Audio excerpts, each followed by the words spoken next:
Radio Universidad de Chile presenta Tras las líneas.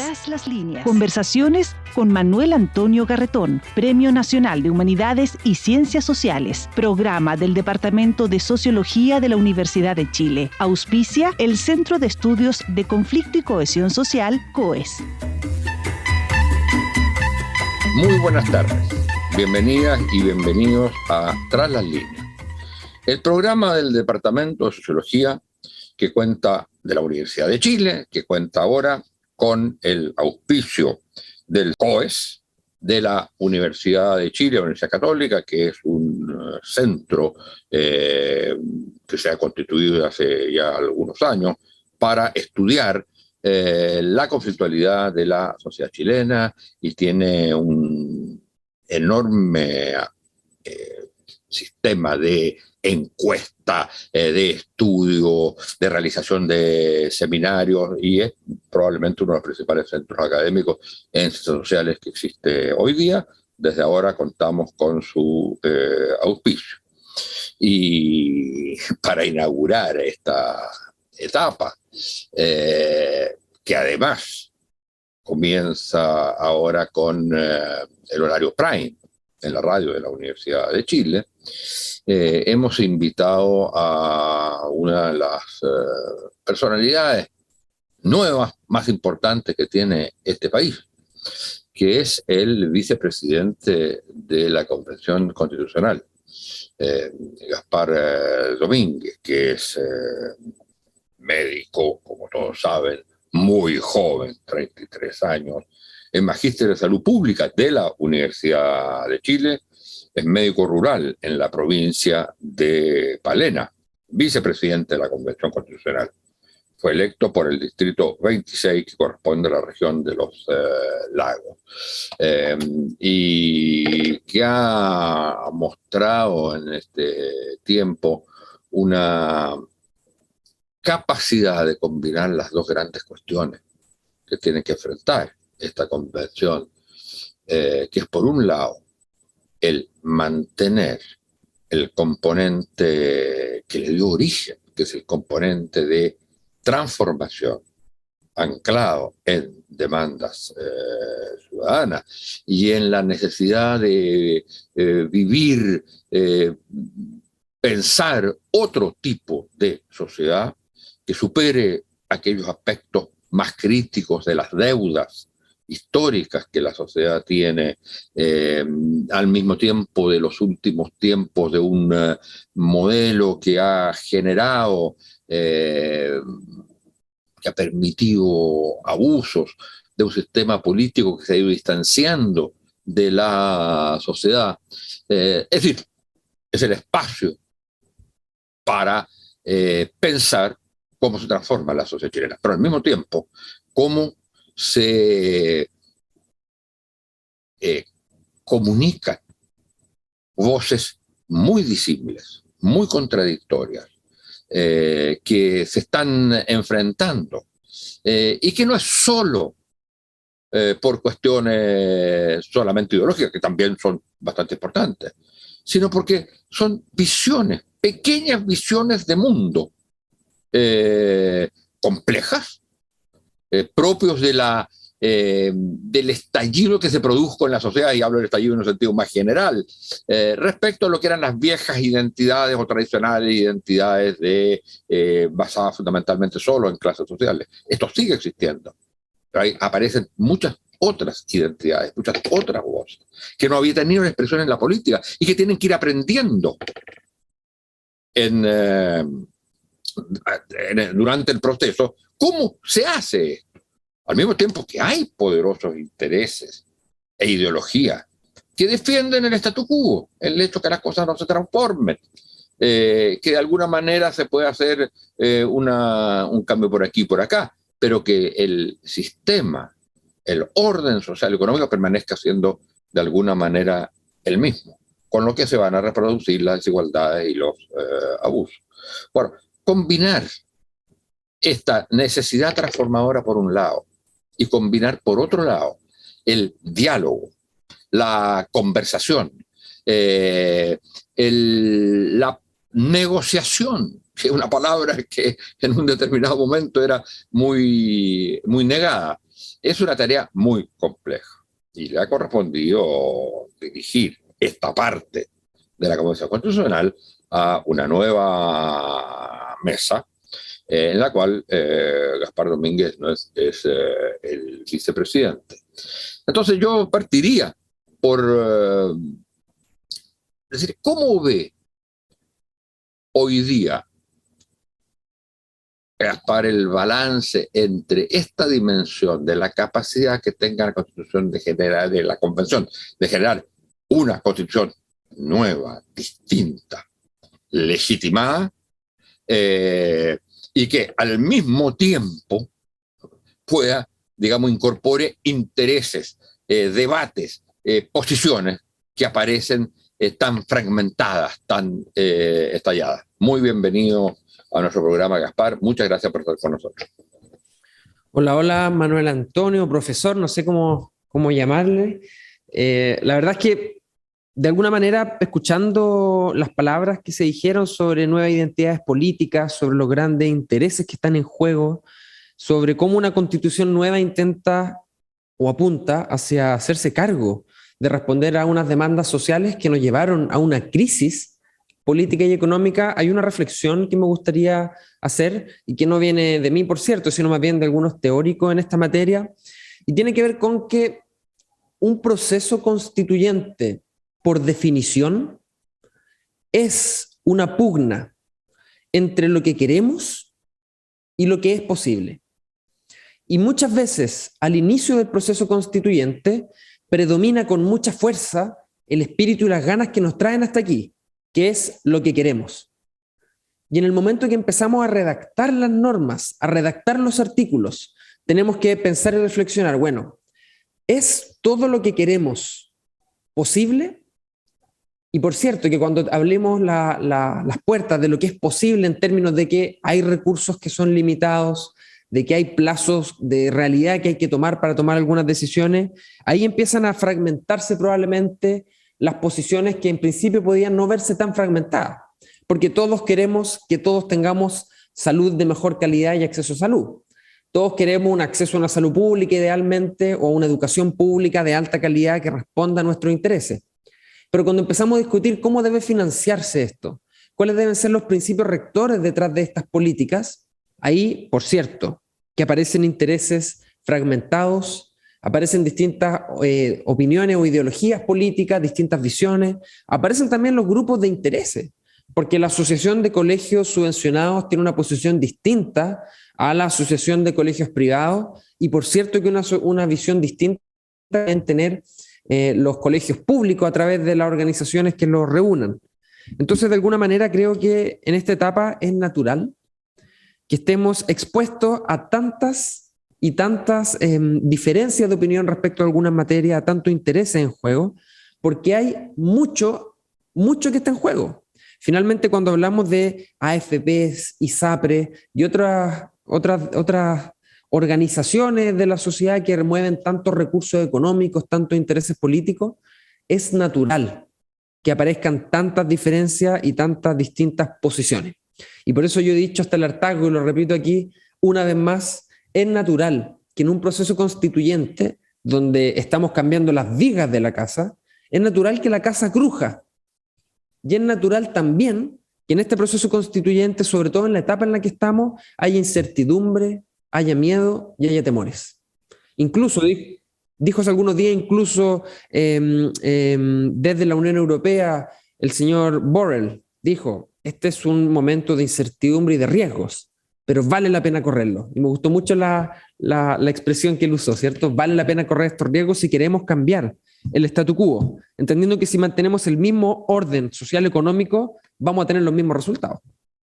Ahora, el problema, a partir de eso que tú planteas, y bueno, tratémonos de tú, y no me trates de profesor, porque yo tendría que estarte tratando de vicepresidente todo el tiempo. Entonces, no digo, el problema es que, por un lado, está esta múltiples demandas que apuntan a transformación. Y tú usaste una fórmula que es riesgosa y que a mí me gusta. Se trata de cambiar las vigas. Ahora, en este proceso de cambio de vigas que supone ir aunando voluntades, intercambio de opiniones, de posiciones, de planteamientos,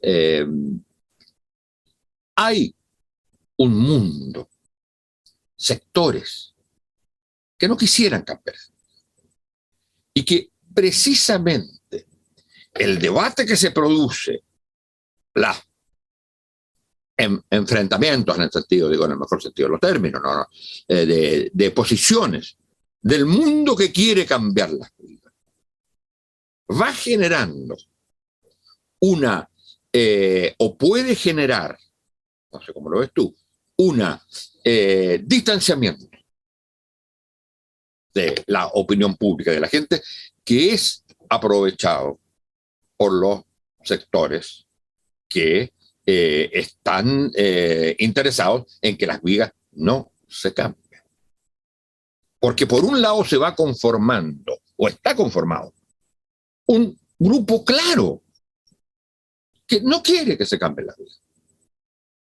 Y otro, por otro lado, que quiere, pero de maneras muy distintas, que todavía no, que tiene que arribar a un cierto consenso de cómo es lo que se hace. En ese proceso, el sector y ciertos medios de comunicación son los grandes ideólogos de ese sector que no quiere cambiar las vidas, que va recogiendo, aprovechando este descontento, esta incertidumbre que se va produciendo en la opinión pública, en la gente, por el debate precisamente constituyente, y que entonces puede terminar aunando a su favor a gente que estaría por los cambios, pero que fue de alguna manera cooptada por el mundo de los que dicen demasiado problema, no hay que cambiar. En el fondo lo que quieren es preservar la situación actual. Siguiendo en la metáfora del cambio de vigas, la primera parte fue, bueno, ¿queremos o no cambiar las vigas? Esa fue la primera pregunta que podríamos decir que fue el plebiscito de entrada. Y por cierto que quienes no quieren modificar la construcción de la casa es el que tiene la habitación más grande con vista a la cordillera. Uno esperaría que esas personas digan, no, ¿para qué vamos a cambiar las vigas si estamos bien? Mejor hagamos cambios menores. Sin embargo, la inmensa mayoría del país dijo, no, vamos a cambiar las vigas. Y hoy día que estamos viendo, bueno, ¿dónde vamos a poner las vigas? ¿En qué dirección las vamos a cambiar? Es natural que aparezca fragmentación y que quienes en principio tenían la habitación más grande con vista hacia la cordillera traten de generar dentro de las personas que están diseñando este cambio de viga la sensación de que en realidad no es necesario o de que lo que están proponiendo es mucho peor que lo que tenemos ahora. Porque claro, queremos seguir teniendo la habitación con vista a la cordillera. Perdón que use esta metáfora, pero yo creo que es muy relevante porque si uno lo visualiza de esta manera, la verdad lo que está pasando parece no solo lógico, sino que esperable, natural. Y cuando uno le pregunta a la sociedad, ¿ustedes quieren hacer una nueva constitución?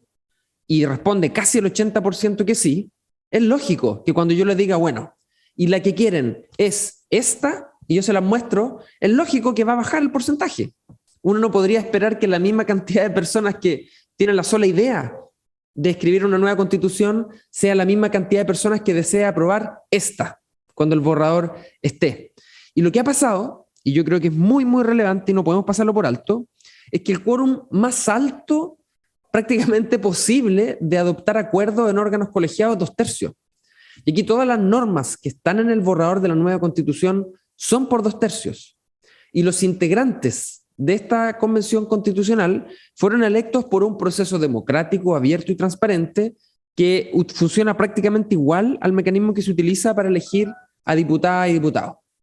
Entonces, de alguna manera, es un proceso que se legitima desde el principio, desde el procedimiento de seguir las reglas del quórum, de seguir los plazos y de entregar una propuesta, pero los que están en la habitación más grande de la casa, que nunca quisieron cambiar las vigas, van diciendo cuestiones en el camino como, por ejemplo, ya, pero si el plebiscito de salida se aprueba por poco, no es tan legítimo. Entonces, es natural que pase todo esto. o que quienes tienen la pieza más grande le pregunten a una institución externa llamada Comité o Comisión de Venecia, ¿creen ustedes que es buena idea tener dos opciones en el plebiscito de salida o más bien deberíamos considerar una tercera? Entonces, es natural este tipo de maniobras y lamentablemente en un país como Chile, donde existe una profunda concentración de medios, una profunda concentración del poder económico y político, es esperable que ocurra todo lo que está ocurriendo. ¿Por qué? Y esto quiero decirlo con mucha claridad. Si no estuviéramos levantando todo el polvo que se está levantando, no sería un proceso constituyente, sería una reformita, por decirlo de alguna manera. Entonces, si escribimos una nueva constitución partiendo de una hoja en blanco, con un proceso constituyente, con participación democrático, deliberación, es natural que se produzca todo el interés que estamos produciendo, todas las dificultades, diferencias, y es natural también, y esto es muy, muy relevante, hacer presente que no todo lo que deseábamos en el estallido social será posible ahora, pero sí que el proceso constituyente y la Constitución se transformen en una hoja de ruta para caminar en la dirección que nos permita resolver los problemas sociales que nos trajeron hasta aquí. Yo creo que eso es impecable. El problema, y tú señalaste un punto que me pareció clave para lo que te quería plantear, que es hay un mundo, un sector, que tú me podrás contradecir, pero yo creo que es más de un 20%, que de alguna manera está expresado electoralmente a lo largo de los años en un 44% que es el mundo hegemonizado por la derecha. Y que por supuesto es por razones diferentes, parte de ese mundo votó por él, apruebo, pero que lo más probable es que vuelva a ser hegemonizado por la propaganda, la fake news, ciertos medios de comunicación, los miedos que pueden haber, etcétera, y que se reconstituya. De hecho, es bien interesante el pensar en que el plebiscito del 88 fue 44-55, con algunas comas entre medio, y que la elección de Gabriel Boric también fue exactamente 44-55, lo que nos habla de un país dividido desde ese punto de vista. Y entonces, el haber planteado quienes estaban por las transformaciones constitucionales, el que esto tenía que ser estrictamente la casa de todos, que todos y cada uno debiera sentirse interpretado por esta constitución. Significa que si hay gente que no quiere que haya Estado plurinacional, va a hacer lo posible porque no lo hay, y va a decir esto es ilegítimo porque no se está considerando nuestro punto de vista. No se está considerando nuestro punto de vista si se rechaza el Senado. Es decir, la idea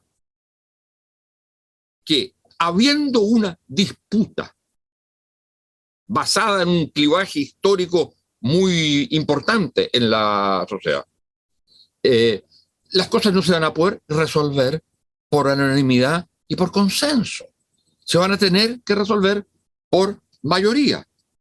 Y en la medida que el discurso dijo, esto tiene que ser en que todos y cada uno, todas y cada una, sienta que la Constitución es de ellos, generó la idea que, bueno, basta que yo me oponga a algo y que esa oposición no se considere para que esta Constitución no sea legítima porque no está cumpliendo su promesa de ser la casa de todos. Y yo siempre he dicho, fue un error hablar de la casa de todos, hay que hablar de la casa para todos. Y la casa para todos, todos tienen un espacio. Eso no significa que todas las posiciones se tienen que ver representadas en una constitución, porque entonces no hay cambio. Habría que mantener una posición que es minoritaria, pero que es importante, por ejemplo, contra el Estado plurinacional, contra el Estado social de derecho, contra el Estado centralizado, contra la idea de paridad, etcétera. Bueno, yo me pregunto, Manuel, si sería posible tener un texto constitucional en donde los acuerdos se adopten por un 100%. Y ni siquiera la Comisión Ortúzar logró, en un grupo de personas elegidas por el dictador, ni siquiera ellos lograron ponerse de acuerdo por unanimidad si uno revisa las actas. Entonces, la verdad, comparto que la expresión más adecuada quizás debiera ser estar construyendo una casa para todos. Y lo que nosotros hemos tratado de instalar, y en las próximas semanas va a aparecer también como la frase que queremos instalar esta convención, es que esta es una convención o una constitución justa para Chile. Y pensando en la expresión de justa como, bueno, precisa, y también justa en relación a la justicia.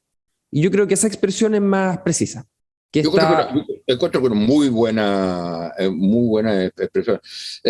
Una constitución justa no significa una constitución que es aprobada por unanimidad.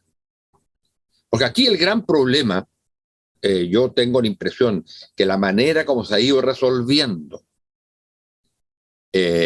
los grandes temas en discusión y se ha ido logrando, como tú bien lo señalas, los 2/3, y eso me parece que ha sido con todos los conflictos, se demora, etcétera, pero se llegan a los acuerdos. Incluso, vamos a ver, esperemos que en el del sistema político, no sé si tenemos una opinión sobre eso, también se llegue a eso, y por supuesto que los que estaban por ejemplo, había un grupo muy importante, en el cual estaba el vicepresidente, el primer vicepresidente, que estaba por el unicameralismo. Bueno, eso se fue dejando de lado para llegar a acuerdos, pero acuerdos que no traspasen la línea de que aquí entonces todo cambia para que nada cambie. O sea, hay una cuestión que es muy relevante. No todos los artículos que hoy están aprobados y son parte del borrador, a mí me gustan.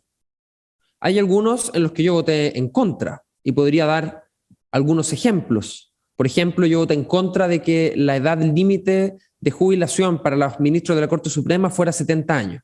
Actualmente 75 y se bajó. Y dije, bueno, ¿y por qué? Soy médico y conozco que la población cada vez es mayor y la funcionalidad de los adultos mayores cada vez es mejor. ¿Por qué disminuir la edad? Y lo manifesté, lo expuse, voté en contra, pero bueno, quedó siendo parte del borrador de la nueva Constitución. Entonces es natural que todas las personas hayan normas o elementos que no nos gusten. Lo importante es que la idea matriz y los aspectos generales busquen consensuar la mayor parte de visiones posibles. Y yo entiendo que consenso, como palabra en términos teóricos, es cuando ponemos de acuerdo a mucha gente en algo, o cuando distintos grupos se ponen de acuerdo. Y ahí me gustaría, Manuel, si me pudieras precisar desde la academia, pero yo entiendo que, aunque no todos los convencionales estemos de acuerdo, cuando la mayor parte de los grupos o colectivos sí están de acuerdo, yo entiendo que podemos hablar de un consenso. Y esta construcción de acuerdo o de consenso ha sido muy interesante, por ejemplo, en régimen político. Mira, fue por partes. La primera etapa, había un grupo que decía, queremos un régimen parlamentarista, versus otros que decían presidencialista. Se votó, y por 2 votos, en la comisión ganó el régimen presidencialista, donde se juntaron los votos de la derecha con el Partido Comunista, que más bien creen en un liderazgo centralizado en la figura de un presidente. Y la idea del parlamentarismo quedó fuera. Bueno, habiendo aclarado eso y entendiendo que viene un régimen presidencialista, venía la discusión de si queríamos 1 o 2 cámaras. Gran parte de quienes iban por el presidencialismo consideraban que era mejor tener 2 cámaras, salvo los sectores como el Partido Comunista, el Frente Amplio, que dijeron no, en realidad debemos tener 1 cámara. Y la discusión ha terminado desembocando en que tengamos 1,5 cámaras. Entonces, cuando decimos y se dice tramposa o mañosamente, por ejemplo, que la derecha no ha incidido en el debate, eso no es cierto. Si la derecha no hubiera incidido, hoy día estaríamos hablando de las reglas del régimen parlamentario.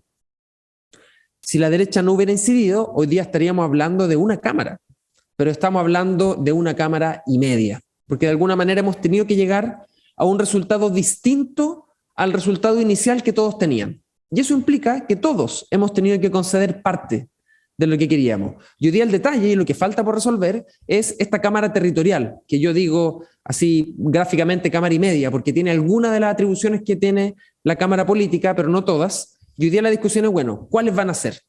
¿Cuáles van a ser los mecanismos de insistencia cuando haya discordia entre estas dos cámaras? ¿Cuál es el rol que va a jugar esta segunda cámara en las acusaciones constitucionales, en los estados de excepción constitucional, en las leyes de acuerdo regional? Esa es la discusión que estamos teniendo hoy día para afinar los últimos aspectos, pero yo creo que en términos macro ya tenemos el diseño general del régimen político, un régimen presidencial, con un ejecutivo con atribuciones, una cámara política, una cámara territorial que verá solo algunas materias, con mecanismos de insistencia, y en ese sentido hemos mostrado que la discusión semicircular del proceso constituyente, en donde las comisiones definen algo, va al Pleno, el Pleno aprueba y lo que rechaza vuelve a la comisión le pega una segunda manito de gato y lo manda de vuelta al Pleno, el Pleno lo vota de nuevo y lo que rechaza vuelve a la comisión hasta una tercera vuelta.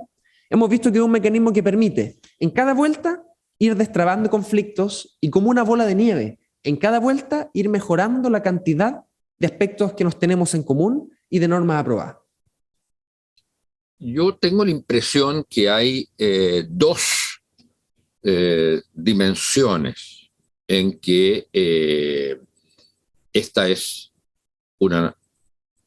va a ser una nueva constitución en la medida, y esto al final quisiera volver a planteártelo, en la medida que el plebiscito salida se gane por la mayoría, y la mayoría es, la palabra consenso siempre es muy complicada, digamos, hay una cosa que se llama consenso y entonces se tiende a pensar que es unanimidad. No, consenso es consenso. Y como tú bien decías, la mayoría tiene un aspecto en democracia que es el voto personal, y que en este caso va a ser el voto obligatorio, y tiene también la construcción de mayorías a través de las distintas posiciones, grupos, etc. El problema va a ser si lo que una constitución pretende es lo que se llama en la jerga sajona agreement on fundamentals, o sea, el acuerdo en lo fundamental de cómo se quiere vivir. Pero cuando hay sectores que se oponen a esos acuerdos en lo fundamental, entonces la única posibilidad es el juego de mayoría. Incluso en temas que pueden ser fundamentales para un sector minoritario, no habrá que respetar la expresión de esos sectores, pero tendrá una mayoría que de alguna manera establecer cuáles son las decisiones que se toman. Pero yo decía, hay por un lado entonces este aspecto el primer aspecto es cómo se hizo la Constitución. Es una Constitución nueva y distinta porque, como se ha dicho muchas veces, el proceso es un proceso inédito y en ese sentido ya se produjo un cambio. Ya hay otra cosa que va a haber en Chile, que es una cosa que el país, la ciudadanía debatió, decidió, todos los distintos organismos, universidades, centros, organizaciones sociales han estado debatiendo eso, medios de comunicación, todo. Ha sido un país constituyente en cierto modo. Esa es una realidad. La otra es el resultado. ¿Cuál crees tú hasta ahora que es el acuerdo o los artículos aprobados que marcan este viraje? O sea, que se inicia la construcción de nuevas vigas, por usar tu metáfora inicial. ¿Cuál crees tú que sería lo que hasta ahora ya muestra que en materia de contenido estaríamos en un proceso distinto, con realmente una nueva constitución? Porque el proceso mismo, el proceso de construcción de esa constitución, ya se ha avanzado enormemente. Probablemente lo que va a ser el artículo número 1 de la Constitución, que dice: Chile es un Estado social y democrático de derecho. Esa será la primera frase de la Constitución.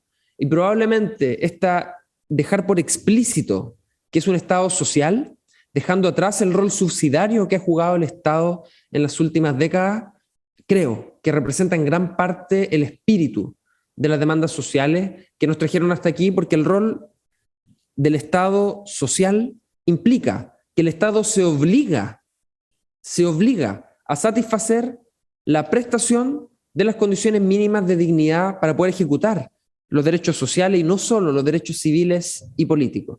Y en ese sentido, la expresión Chile es un Estado social y democrático de derecho, creo que probablemente es la viga más gorda y principal que tenemos al centro, ¿cierto?, de esta casa. Y en general yo diría que Chile, a través de este proceso constituyente, comparto que ya cambió. Ya cambiaron muchas cosas.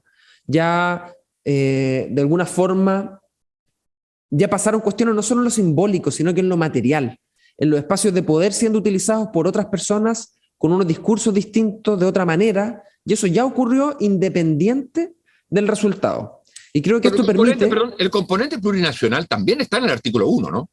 Claro, después del punto viene la segunda frase y dice, Estado social y democrático de derecho, punto. Y después agrega tres elementos, que además es plurinacional, intercultural y ecológico. Esa es la segunda frase, que conformarían probablemente el primer inciso del primer artículo. Entonces, yo siento que con esta Constitución, Chile se parece un poco más a Chile. O, de alguna manera, esta Constitución describe un poco mejor lo que realmente Chile es, de hecho, de facto. Porque las constituciones que teníamos hasta ahora siempre han sido escritas por la burguesía, por un grupo que ha concentrado el poder y que con militares ha tenido la posibilidad de escribir la Constitución. Todas han sido con militares custodiando el proceso, ¿cierto?, de escritura. Y esta ha sido distinta y en ese sentido creo que permite que esta Constitución se parezca un poco más a Chile. Yo creo que eso es evidente. El problema es, y en ese sentido yo también pienso que el artículo 1 es aquello en lo central, para decirlo de cierta manera, que tiene que ser plebiscitado. O sea, es lo que en el plebiscito de salida tiene que marcar. Este es un país distinto porque va a ser esto. Porque va a ser democrático, por lo tanto, la transformación en un Estado social de derecho con el componente plurinacional, intercultural y ecológico se va a hacer por vía democrática, y eso ya da la seguridad absoluta al respecto. Entonces, mi impresión es que lo que va a tratar de hacer el mundo que está contra el proceso constituyente y contra una nueva constitución va a ser sumar distintos puntos, porque no va a poder plantearse contra el Estado social de derecho, sino que va a plantear los distintos descontentos, los distintos desacuerdos para decir rechacemos esto, busquemos otra solución, etcétera. Y hay poderes, digamos, financiamientos, comunicaciones destinados a eso, a sumar descontento. Y los descontentos muchas veces se suman a partir de lo que se discutió en una comisión y no de lo que fue el acuerdo final, que es uno de los grandes problemas. Entonces, yo tengo la impresión que el énfasis tiene que ser dado. Tú hablabas de una constitución justa, una constitución en la cual el Estado de Chile va a hacer esto. Democráticamente va a ser un Estado social de derecho. Este es el punto central, que entonces, de algún modo, a mi juicio, resuelve el clivaje central que tiene este país desde hace varios años y que fue tan expresado en el plebiscito del 88 y en la elección de Gabriel Boric. No sé cómo ves tú eso.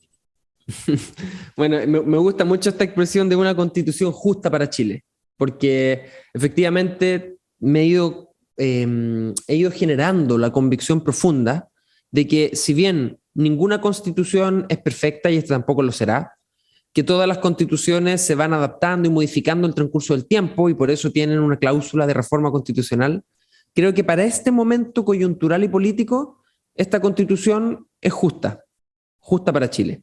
Y es por eso que estoy muy conforme con cómo se ha dado el proceso y espero que el resultado final sea un proceso que nos deje conforme a todas y a todos, y si no a la mayor cantidad de personas posible. Y por cierto, que esta constitución o lo que se ha aprobado hasta el momento, si bien hay algunos aspectos que falta mejorar, algunos aspectos que falta armonizar en términos de técnicas jurídicas, borrar reiteraciones, corregir eventuales contradicciones, creo que en lo sustancial que nos llevó a la crisis política, ya están los aspectos principales resueltos. El acceso a los derechos sociales, un régimen político que permite canalizar las demandas ciudadanas de manera más expedita de lo que es actual, elementos de democracia directa como iniciativas populares de ley u otras, digamos, que permiten dar mayor dinamismo al juego democrático. Creo que ya de alguna manera permiten decir que en términos generales tenemos un diseño que permite canalizar las demandas sociales y amortiguar o mediar mejor las crisis políticas y sociales que tengamos en el futuro. Bueno, muchas gracias, Gaspar. Tenemos que terminar. Yo no puedo sino, aunque no importe mucho, pero decirte que, digamos, darte las felicitaciones por lo que ha sido tu desempeño. Yo digo en general el tuyo, el de la primera mesa, el de la segunda mesa, porque es una tarea enorme la que se está enfrentando, pero enorme, de proporciones históricas incalculables, por seres humanos que tenemos una cierta edad, un cierto contexto, ciertas habilidades y ciertas debilidades, y hay que echarse encima una tarea, y se han estado echando encima una tarea que es histórica para el país. Así que, bueno, muchas gracias por haber venido a Tras las Líneas, y para la próxima vez esperamos seguir discutiendo este tema central que está llegando a una cierta culminación, que es el tema de la Convención Constitucional. Muchas gracias, Gaspar, y muchas gracias a ustedes, señoras y señores, auditoras y auditores. Muchas gracias, Manuel Antonio. Un abrazo grande a todas las personas que nos escuchan. Y bueno, el 4 de septiembre, el día en donde se elegían a los presidentes, hasta antes del golpe de Estado, ¿cierto? Será el día que tendremos el plebiscito, y es posible que no volvamos a tener un 11 de septiembre con la Constitución del 80 vigente. Así que muy contento con lo que se viene, con mucha esperanza, y a seguir trabajando porque no queda otra opción. Muchas gracias. Muchas gracias a ti. Radio Universidad de Chile presentó Tras las Líneas. Conversaciones con Manuel Antonio Garretón, Premio Nacional de Humanidades y Ciencias Sociales. Programa del Departamento de Sociología de la Universidad de Chile. Auspicia el Centro de Estudios de Conflicto y Cohesión Social, COES.